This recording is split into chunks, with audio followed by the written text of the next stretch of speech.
Welcome to Bible Reading with Robbie, where we explore the Bible one passage at a time.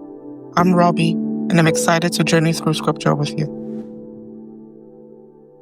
Job chapter 1. There once was a man named Job who lived in the land of Uz. He was blameless, a man of complete integrity. He feared God and stayed away from evil. He had 7 sons and 3 daughters. He owned 7,000 sheep, 3,000 camels, 500 teams of oxen, and 500 female donkeys. He also had many servants. He was, in fact, the richest person in that entire area. Job's sons would take turns preparing feasts in their home, and they would also invite their 3 sisters to celebrate with them. When these celebrations ended, sometimes after several days, Job would purify his children. He would get up early in the morning and offer a burnt offering for each of them. For Job said to himself, "Perhaps my children have sinned and have cursed God in their hearts." This was Job's regular practice. One day, the members of the heavenly court came to present themselves before the Lord, and their accuser, Satan, came with them. "Where have you come from?" the Lord asked Satan. Satan answered the Lord, "I have been patrolling the earth, watching everything that's going on." Then the Lord asked Satan, "Have you noticed my servant Job? He is the finest man in all the earth. He is blameless, a man of complete integrity. He fears God and stays away from evil." Satan replied to the Lord, "Yes, but Job has good reason to fear God. You have always put a wall of protection around him and his home and his property. You have made him prosper in everything he does. Look how rich he is. But reach out and take away everything he has, and he will surely curse you to your face." "All right, you may test him," the Lord said to Satan. "Do whatever you want with everything he possesses, but don't harm him physically." So Satan left the Lord's presence. One day, when Job's sons and daughters were feasting at the oldest brother's house, a messenger arrived at Job's home with this news: "Your oxen were plowing with the donkeys feeding beside them when the Sabeans raided us. They stole all the animals and killed all the farmhands, the only one who escaped to tell you." While he was still speaking, another messenger arrived with this news: "The fire of God has fallen from heaven and burned up your sheep and all the shepherds. I am the only one who escaped to tell you." While he was still speaking, a third messenger arrived with this news: 3 bands of Chaldean raiders have stolen your camels and killed your servants. I am the only one who escaped to tell you." While he was still speaking, another messenger arrived with this news: "Your sons and daughters were feasting in their oldest brother's home. Suddenly, a powerful wind swept in from the wilderness and hit the house on all sides. The house collapsed, and all your children are dead. I am the only one who escaped to tell you." Job stood up and tore his robe in grief. Then he shaved his head and fell to the ground to worship. He said, "I came naked from my mother's womb, and I will be naked when I leave. The Lord gave me what I had, and the Lord has taken it away. Praise the name of the Lord." In all of this, Job did not sin by blaming God. Job chapter 2. One day, the members of the heavenly court came again to present themselves before the Lord, and their accuser, Satan, came with them. "Where have you come from?" the Lord asked Satan. Satan answered the Lord, "I have been patrolling the earth, watching everything that's going on." Then the Lord asked Satan, "Have you noticed my servant Job? He is the finest man in all the earth. He is blameless, a man of complete integrity. He fears God and stays away from evil, and he has maintained his integrity, even though you urged me to harm him without cause." Satan replied to the Lord, "Skin for skin. A man will give up everything he has to save his life, but reach out and take away his health, and he will surely curse you to your face." "All right, do with him as you please," the Lord said to Satan, "but spare his life." So Satan left the Lord's presence, and he struck Job with terrible boils from head to foot. Job scraped his skin with a piece of broken pottery as he sat among the ashes. His wife said to him, "Are you still trying to maintain your integrity? Curse God and die." But Job replied, "You talk like a foolish woman. Should we accept only good things from the hand of God and never anything bad?" So in all this, Job said nothing wrong. When 3 of Job's friends heard of the tragedy he had suffered, they got together and traveled from their homes to comfort and console him. Their names were Eliphaz the Temanite, Bildad the Shuhite, and Zophar the Naamathite. When they saw Job from a distance, they scarcely recognized him. Wailing loudly, they tore their robes and threw dust into the air over their heads to show their grief. Then they sat on the ground with him for 7 days and nights. No one said a word to Job, for they saw that his suffering was too great for words.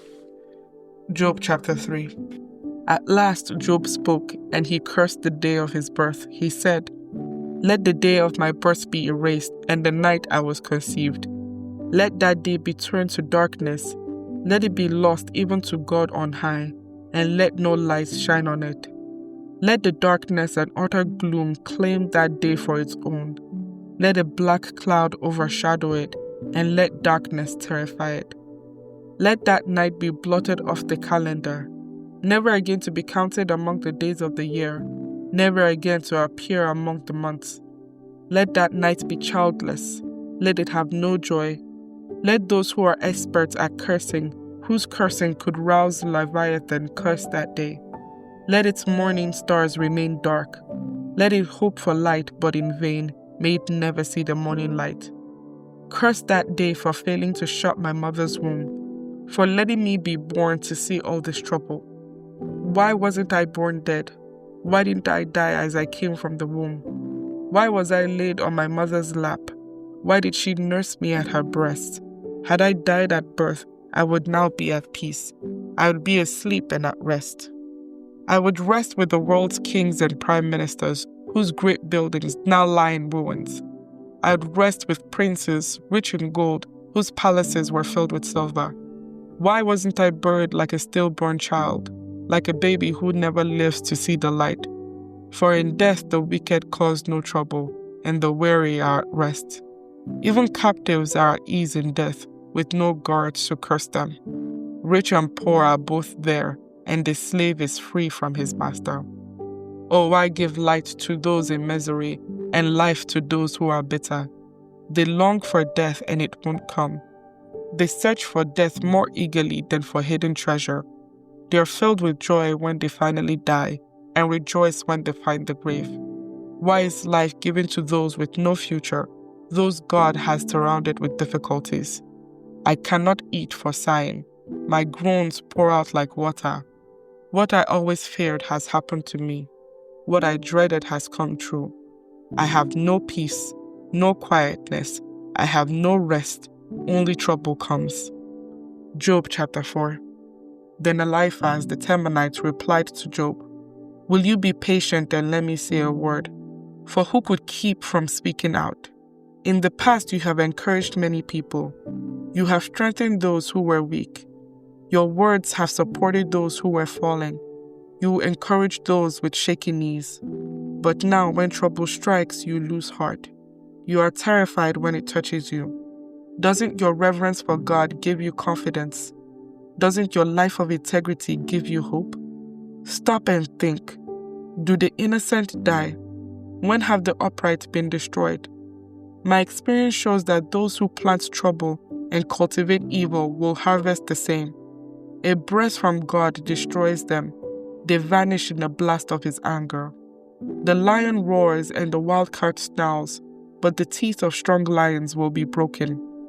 The fierce lion will starve for lack of prey, and the cubs of the lioness will be scattered. This truth was given to me in secret, as though whispered in my ear. It came to me in a disturbing vision at night, when people are in a deep sleep. Fear gripped me, and my bones trembled. A spirit swept past my face, and my hair stood on end. The spirit stopped, but I couldn't see its shape. There was a form before my eyes. In the silence, I heard a voice say, "Can a mortal be innocent before God? Can anyone be pure before the Creator? If God does not trust his own angels and has charged his messengers with foolishness, how much less will he trust people made of clay? They are made of dust, crushed as easily as a moth. They are alive in the morning, but dead by evening, gone forever without a trace. Their tent cords are pulled, and the tent collapses, and they die in ignorance." Job chapter 5. Cry for help, but will anyone answer you? Which of the angels will help you? Surely resentment destroys the fool, and jealousy kills the simple. I have seen that fools may be successful for the moment, but then comes sudden disaster. Their children are abandoned far from help. They are crushed in court with no one to defend them. The hungry devour their harvest, even when it is guarded by brambles. The thirsty pant after their wealth, but evil does not spread from the soil, and trouble does not sprout from the earth. People are born for trouble, as readily as sparks fly up from a fire. If I were you, I would go to God and present my case to him. He does great things too marvelous to understand. He performs countless miracles. He gives rain for the earth and water for the fields. He gives prosperity to the poor and protects those who suffer. He frustrates the plans of schemers so the work of their hands will not succeed. He traps the wise in their own cleverness so their cunning schemes are thwarted. They find it is dark in the daytime and they grope at noon as if it were night. He rescues the poor from the cutting words of the strong and rescues them from the clutches of the powerful. And so at last the poor have hope, and the snapping jaws of the wicked are shut. But consider the joy of those corrected by God. Do not despise the discipline of the Almighty when you sin. For though he wounds, he also bandages. He strikes, but his hands also heal. From 6 disasters he will rescue you. Even in the 7th, he will keep you from evil. He will save you from death in time of famine, from the power of the sword in time of war. You will be safe from slander and have no fear when destruction comes. You will laugh at destruction and famine. Wild animals will not terrify you. You will be at peace with the stones of the field, and its wild animals will be at peace with you. You will know that your home is safe. When you survey your possessions, nothing will be missing. You will have many children. Your descendants will be as plentiful as grass. You will go to the grave at a ripe old age, like a sheaf of grain harvested at the proper time. We have studied life and found all this to be true. Listen to my counsel and apply it to yourself. Job chapter 6. Then Job spoke again. If my misery could be weighed and my troubles be put on the scales, they would outweigh all the sands of the sea.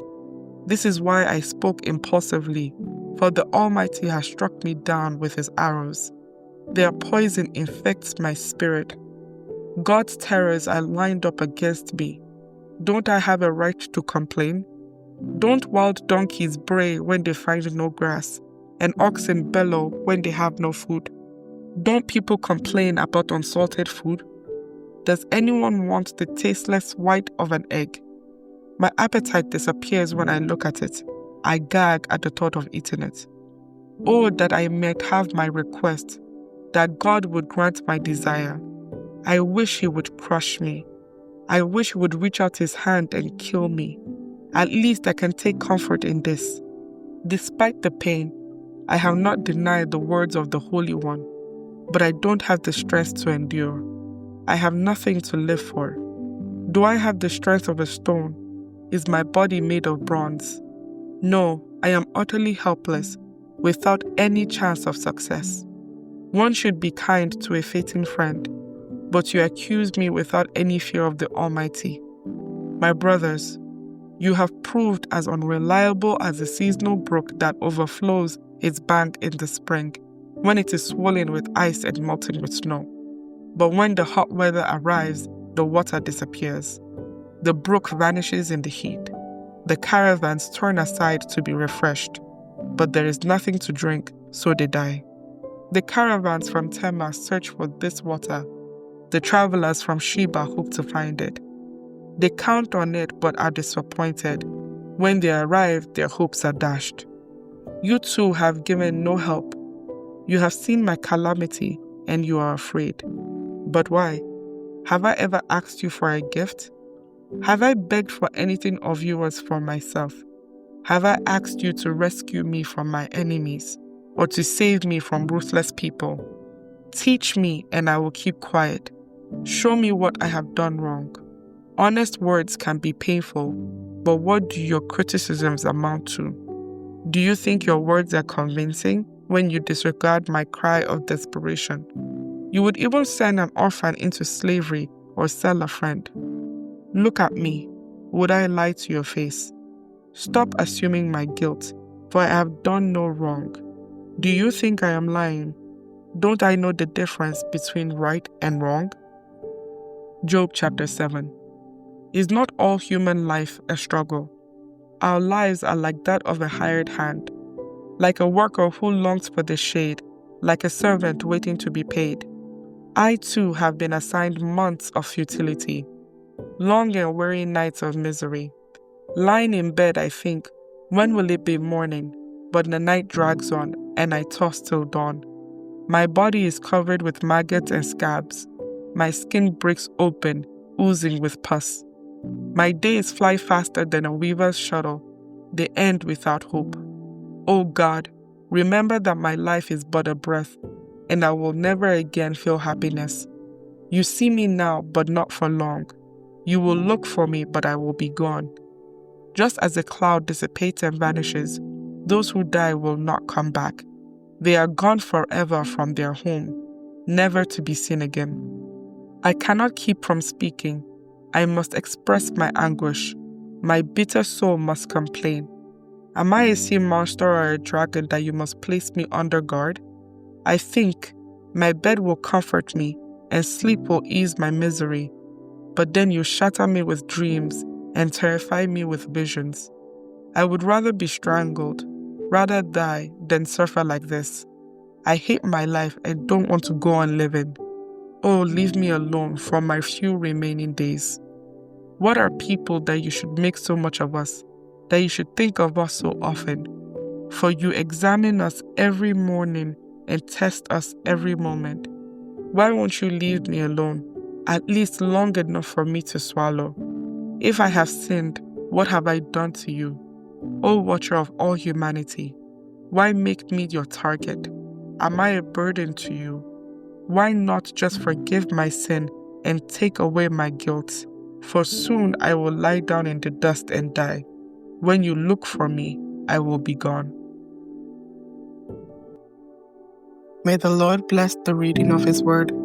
Thank you for joining me on this episode of Bible Reading with Robbie. If you enjoyed our time together, please subscribe and share this podcast with others.